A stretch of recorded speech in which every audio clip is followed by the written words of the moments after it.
Bonjour et bienvenue à l'émission La piscine de Bethesda. Je suis Estelle Christelle, membre du conseil d'administration du groupe Israël. Il est écrit dans Psaume 10, versets 17 à 18. Tu entends les vœux de ceux qui souffrent, ô Éternel. Tu affermis leur cœur et tu prêtes l'oreille pour rendre justice à l'orphelin et à l'opprimé, afin que l'homme tiré de la terre cesse d'inspirer l'effroi. Bonjour Estelle, bonjour aussi à vous Odile. C'est avec beaucoup de joie et de cœur reconnaissant que nous partageons ce moment de témoignage avec tous ces internautes qui nous suivent en ce moment. Il est écrit dans Proverbe 18, verset 10. Le nom de l'Éternel est une tour forte. Le juste s'y réfugie et se trouve en sûreté. Bonjour Ernest. Bonjour Virginie. Et bonjour à vous Estelle et Odile. Bonjour à tous ceux qui nous regardent et nous écoutent en ce moment. Soyez les bienvenus à votre émission La piscine de Bethesda. Pour débuter notre émission, écoutons cette belle louange à Dieu.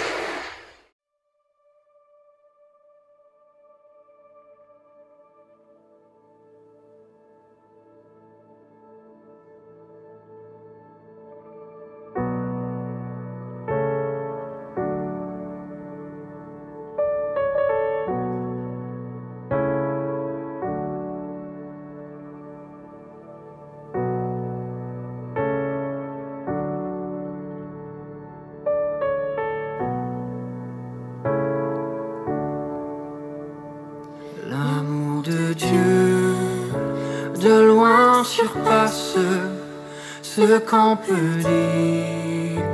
Le cœur humain, il est plus grand que les espaces. Même en l'abîme, il nous attend pour le péché de notre monde. Dieu nous donna Jésus, il nous pardonne aux paix profondes, il sauve les perdus.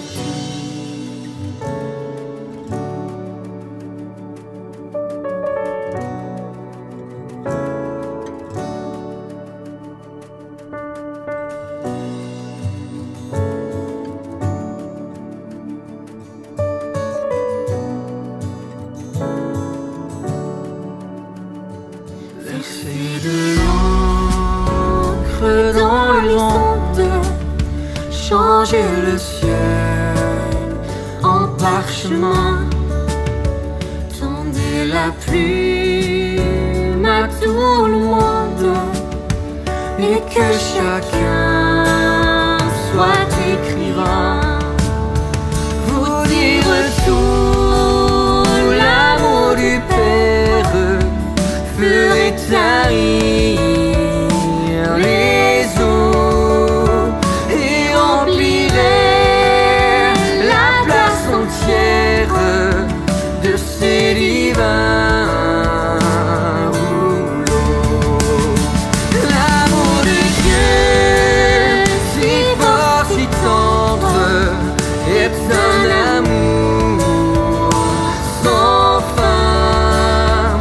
Tel est le chant que font entendre les anges et les saints.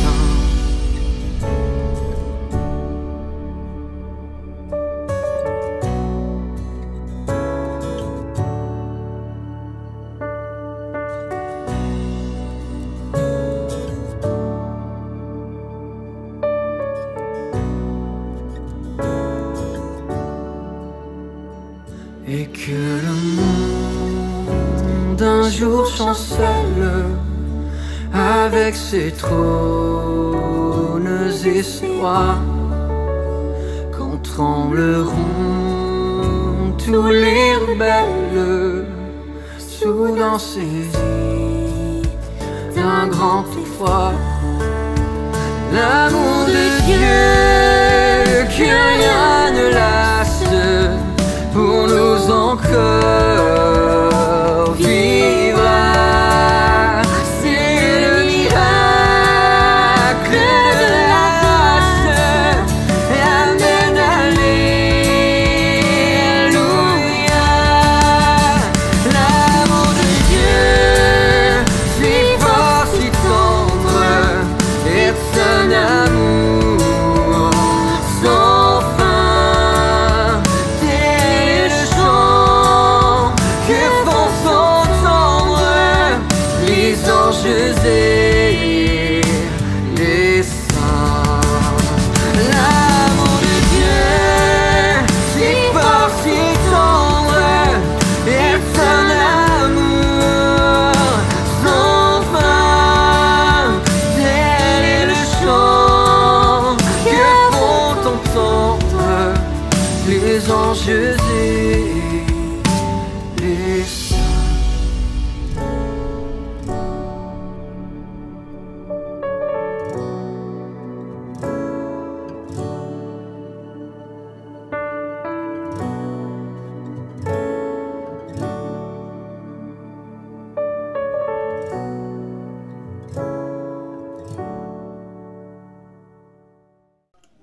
Amen. Gloire à notre Dieu pour cette belle louange. Aujourd'hui, notre invitée spéciale est Madame Liliane Zoa. Bonjour Madame. L'émission La piscine de Bethesda est ravie de vous recevoir. S'il vous plaît, veuillez vous présenter aux internautes et à nos amis du monde entier qui vous suivent en ce moment. Merci madame, bonjour à tous. Je suis madame Belvozoa Liliane, mère de 2 enfants, dont un garçon et une fille, grand-mère d'un petit-fils, enseignante de profession. Je suis membre de l'église adventiste du 7e jour, baptisée depuis 1998. Je fais partie du département MIFEM, récemment mise en service dans le département du diaconat. Heureuse que vous fassiez de moi votre invité spécial de l'émission de La piscine de Bethesda. Alors, madame, l'année 2021 a été une année noire pour vous. Que s'est-il passé? Eh oui, madame. 2021 a été une année noire de ma vie parce que j'ai perdu mon mari. Il n'était pas seulement mon mari, il était mon ami, il était mon confident. Il était un très bon père pour nos enfants, un mari très attentionné. Ça a été dur. Et tout est parti de la visite de la femme de son oncle qui avait perdu son mari à elle et a décidé de venir se reposer chez nous. Elle est donc partie de Malmayo avec un mets empoisonné, un mets de pistache empoisonné. Elle est arrivée chez nous, mon mari en a consolé. Elle est arrivée un dimanche et du coup mon mari a commencé à se plaindre qu'il ne se sentait pas bien. Il avait l'impression que son ventre était ballonné. Il a commencé le lundi à vomir du sang. C'était très dur. Nous sommes allés à l'hôpital et les médecins pensaient que c'était le mal gastrique. Il est décédé entre mes mains le vendredi 19 février 2021. Vraiment très dur. Madame, au nom de l'émission La piscine de Bethesda et en mon nom propre, nous vous adressons nos sincères condoléances. Après le décès de votre mari suite à un empoisonnement, la femme de son oncle est immédiatement rentrée au village. Que s'est-il passé ensuite avec votre belle famille? Merci madame, merci à tous. Bien, après le décès de mon mari, la dame en question, la veuve de son oncle, elle est retournée au village, m'abandonnant là avec le cœur à la morgue. Alors, ma belle famille, quant à elle, est partie de Malmayo. Elle a pris la route toute la nuit et elle est arrivée au petit matin à Douala. Bien, en allant mettre le corps à la morgue, du retour de la morgue, mon beau-frère, c'est-à-dire le mari de ma soeur aînée, a trouvé mieux de me ramener dans sa maison. Alors, les enfants sont également descendus. Ce qui fait que la maison est restée vide. Ma maison à moi est restée vide. Ma belle famille en a profité, prendre les documents importants, comme nos actes de mariage, les papiers de terrain et tout ce qui était important, tout ce qui pouvait m'aider, n'est-ce pas, à monter un dossier pour la pension. Sans oublier que mon mari avait une somme d'1 million à la maison. C'était réservé aux travaux, n'est-ce pas, de notre chantier au village. Donc, ils ont également pris cet argent. Alors, ils sont retournés au village, m'accusant, n'est-ce pas, d'avoir tué leur fils, d'avoir tué leur frère, et que ça n'allait pas se passer comme ça. Je vais le suivre, qu'on va nous enterrer à deux. Alors, c'était vraiment très dur. C'était très dur. Ils ont été indifférents à ma situation, à ma position et celle de mes enfants. Je n'ai reçu aucun appel de consolation, qu'un message de réconfort. C'est ainsi que tout s'est passé dans le désordre. Et ils ont également dit qu'ils n'allaient pas sortir un seul centime, que j'allais enterrer mon mari toute seule.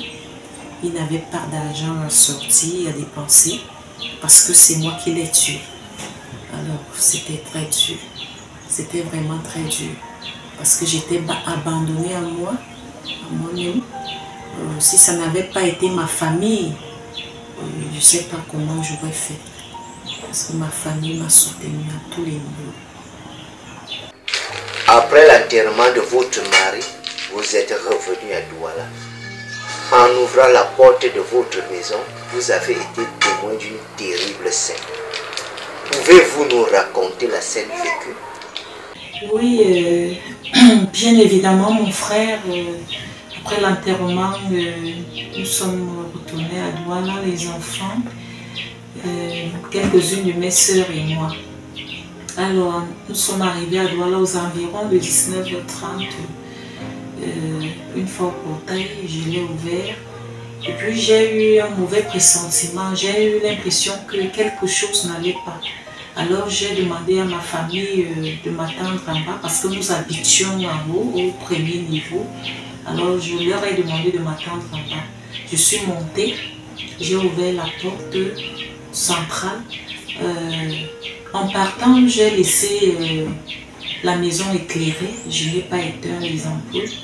Alors j'ai ouvert la porte et à ma grande surprise, j'ai découvert au sol du sang partout. Il y en avait partout. Et j'étais terrifiée. J'ai demandé à ma famille de rester en bas. Et en plus de ce sang, il y avait une grosse souris juste au milieu du salon qui était déjà toute décomposée avec de gros asticots. Alors, avant d'entrer, j'ai fait une prière et une fois à l'intérieur, j'ai également prié. J'ai invoqué l'Éternel, le Dieu des veuves et le Dieu des orphelins, avant de nettoyer tout ce sang-là et dégager la souris morte. C'était horrible. C'était horrible. Vraiment horrible. Vous avez été ignoré et abandonné par votre belle famille. Ça n'a pas été facile pour vous au moment où vous vous rendiez en Balmayo pour nettoyer la tombe de votre mari. 9 ans après, après le décès de votre mari, vous avez reçu un appel. De quoi s'agit-il? Oui, sœur Odile, ça n'a vraiment pas été facile pour moi. Toutes les fois où je me suis rendue en Balmayo pour nettoyer la tombe de mon mari, je descendais du bus sous le regard vraiment méprisant de ma belle famille. Il n'avait aucune compassion. Que cela ne tienne, j'ai tenu le coup. Il m'arrivait de fois faire les prières, demander à Dieu éternel, fais en sorte que ma belle famille m'aime. Fais en sorte qu'elle m'aime. Mais hélas. Alors, après 2 semaines après mon dernier voyage de Balmayo, j'ai reçu un appel venant de mon beau-frère, l'un de mes beaux-frères, le cousin éloigné de mon mari, m'annonçant le décès de la veuve, celle qui avait porté le mets empoisonné en question. Et j'étais dépassée, j'étais étonnée. Mais comment est-ce qu'une veuve peut mourir de la sorte avec ses habits noirs suite à un accident de circulation? Le camion grenier l'a heurté sur la route. Parce qu'il faut préciser que le village de mon mari est entre Yaoundé et Balmayo. Donc sur la route là, le grenier l'a carrément écrasée. Elle est morte sur le champ. J'étais étonnée, tout le village s'est posé des questions. C'est en ce moment-là que le village a commencé à se poser des questions. Mais qu'est-ce qui n'a pas marché? Comment est-ce qu'une veuve peut mourir avec ses habits?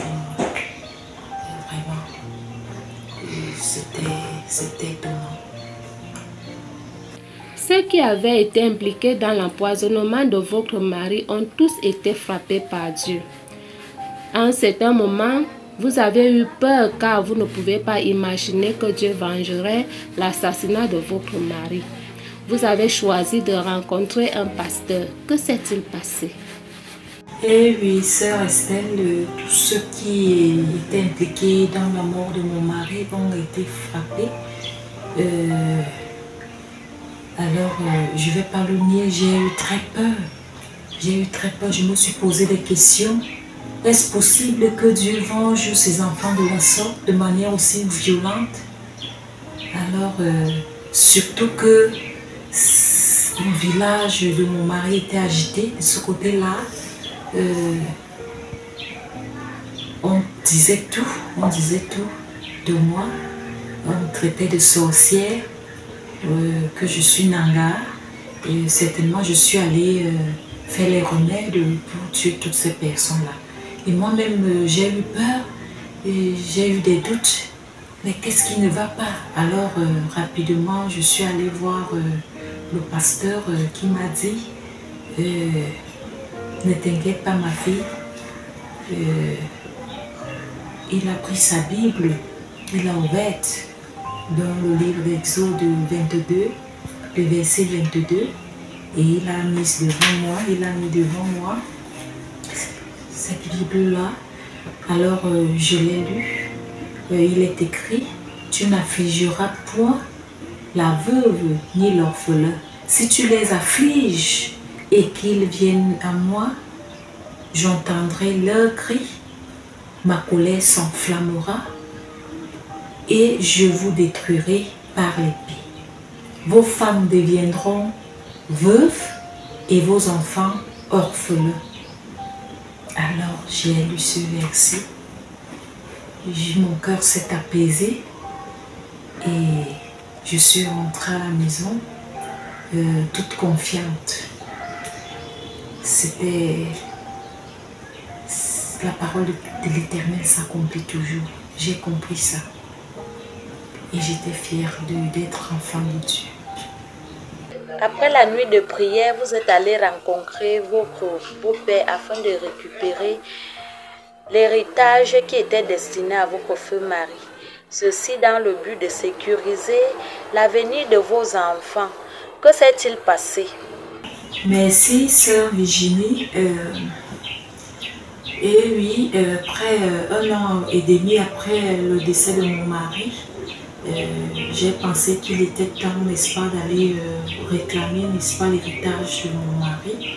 Alors, je savais que de moi-même, je ne pouvais pas. Je me suis rapprochée de l'Éternel en passant quelques jours de jeûne, suivi d'une nuit de prière avec les frères et sœurs à l'église. Alors, après cette nuit de prière, j'ai pris la route. J'ai appelé ma belle-sœur, mon unique belle-sœur qui était même père et mère avec mon mari. Parce qu'après que Dieu ait frappé les coupables, n'est-ce pas, ceux qui étaient responsables du décès de mon mari, ma belle-sœur a compris que je n'y étais pour rien. Alors, elle est revenue sur de meilleurs sentiments. Alors, je l'ai appelée quand j'étais en chemin. Je lui ai dit, lève-toi, nous allons nous croiser, n'est-ce pas, au village pour réclamer notre terrain, le terrain de ton frère, à ton oncle. Elle m'a dit qu'elle ne pouvait pas parce qu'elle avait peur. Elle avait peur. Je lui ai dit, belle-sœur, n'aie pas peur. Dieu est avec nous. Viens, nous allons les rencontrer. Alors c'est comme ça qu'elle s'est levée. Nous nous sommes rencontrés chez mon beau-père. Et puis je lui ai dit, je viens, je suis devant toi, pas en tant que ta belle-fille, mais en tant que, pas en tant que ta belle-fille à toi, mais en tant que la belle-fille de ton faux frère, tel. Alors, j'aimerais que tu me donnes les parts qui lui reviennent. Alors, il m'a dit, ma belle-fille, il n'y a pas de souci à ça.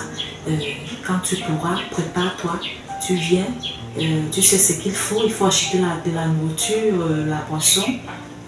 Nous allons donner aux notables. Alors j'ai apprêté de la nourriture, je me suis rendue de ce côté-là. Alors tout s'est bien passé. Tout le monde était étonné que ce soit bon. Nous connaissons tous les éondes avec l'histoire des terrains. Alors c'était étonnant qu'une fois en brousse, en forêt, il disait, ce côté de la route, il est pour toi, celui-ci est pour moi, ce côté de la route est pour toi. Nous avions 4 sites et les 4 sites, il a fait la même chose. Il a dit, ce côté de la route te revient, celui-ci me revient. Donc, tout le monde était étonné, moi-même y compris. Et j'ai su que Dieu, le Dieu des veuves et des orphelins, est vivant. Gloire à notre Dieu, une fois de plus, pour sa main toujours prompte à nous secourir. Merci à vous, sœur Liliane Zoua, d'avoir partagé ce glorieux témoignage qui révèle encore que Dieu exauce les prières. Avez-vous un sujet de prière particulier? Je vous en prie, frère Enes, c'est plutôt moi qui vous remercie pour m'avoir donné, n'est-ce pas, l'occasion de témoigner de l'amour, de la bonté, de la puissance et de la fidélité de Dieu. Je prie Dieu de vous bénir, de bénir votre initiative, de bénir l'émission La piscine de Bethesda et tous les intervenants. Alors, comme sujet de prière, j'en ai 2. Le premier sujet, celui de mes enfants, plus précisément le garçon qui est inconscient. Depuis que son père est décédé, il s'est attaché, n'est-ce pas, à une mauvaise compagnie qui l'entraîne, qui l'initie dans des mauvaises choses. Que Dieu le sorte de là, de son homme puissant, parce qu'il est le Dieu des orphelins. Que l'Éternel lui donne la sagesse qu'il a donnée à sa maman, pour qu'il comprenne, qu'il réalise qu'il est un orphelin et qu'il se doit de vivre pas comme les autres, mais comme un orphelin qu'il est. Alors, le deuxième sujet de prière, c'est que je suis en location. Jusqu'ici, je n'arrive pas à joindre les 2 bouts parce que mon salaire, il est peu. Et donc, j'aimerais que Dieu nous ouvre les portes, mes enfants et moi, pour que nous ayons un toit. Nous avons déjà un terrain que mon frère aîné m'a offert. Donc, j'aimerais qu'il nous ouvre les portes afin que nous puissions nous construire quelque chose et quitter la location parce que c'est pas évident. C'est vraiment pas évident. Et une fois de plus, merci. Que Dieu vous bénisse. Nous prions. Éternel notre Dieu, notre tendre Père céleste, nous voulons magnifier ton nom pour ta justice, ta miséricorde dans nos vies.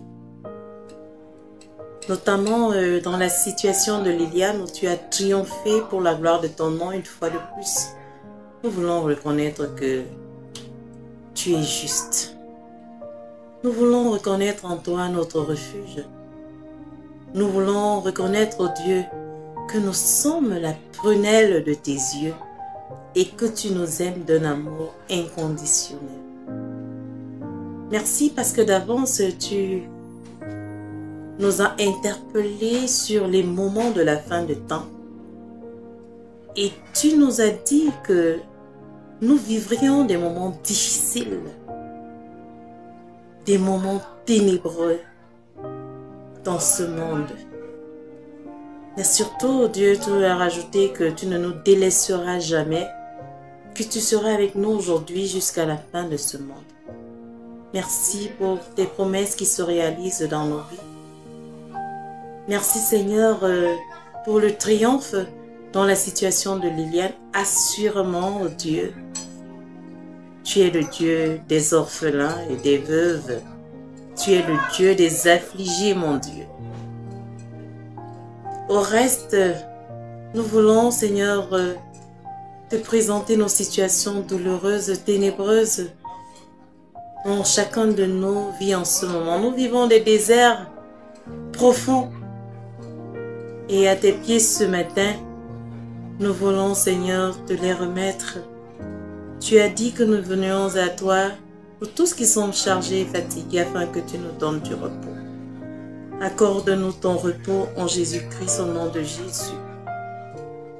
Nous voulons, oh Dieu, que tu nous donnes la joie, que tu nous donnes le bonheur et la paix que tu réserves à tes enfants. Parce que tu as dit dans ta parole que tu formes pour nous des projets de paix, de bonheur et de joie. Permets que ces projets se réalisent dans nos vies pour la gloire de ton nom. Ainsi, nous te remettons tous ces internautes et tous nos amis qui nous suivent dans le monde entier, afin que tu fasses pour eux ce que tu as fait pour la sœur Liliane. Que ton nom soit jamais glorifié. Nous t'avons ainsi prié au nom puissant de Jésus-Christ. Amen.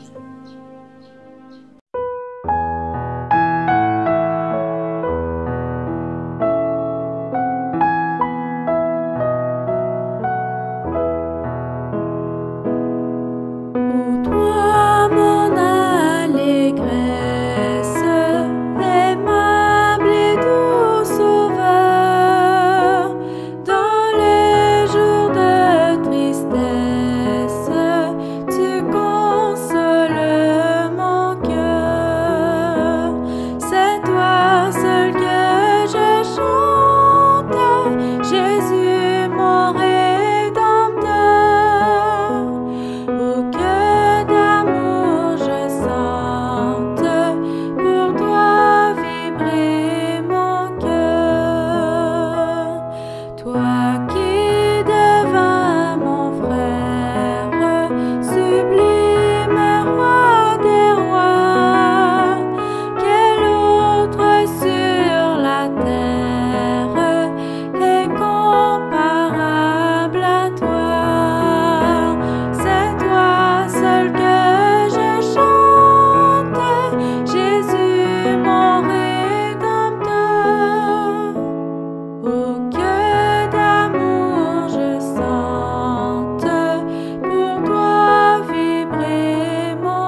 Nous sommes arrivés à la fin de votre émission, La piscine de Bethesda. Nous vous invitons à prier pour ces sujets de prière. Nous avons la foi que ces sujets de prière seront exaucés au nom de Jésus-Christ, car il est écrit dans Matthieu chapitre 7 versets 7 à 8, « Demandez, et l'on vous donnera, cherchez, et vous trouverez, frappez, et l'on vous ouvrira. Car quiconque demande reçoit, et l'on ouvre à celui qui frappe. » Sur ce, je vous souhaite bonheur et prospérité. À mercredi prochain.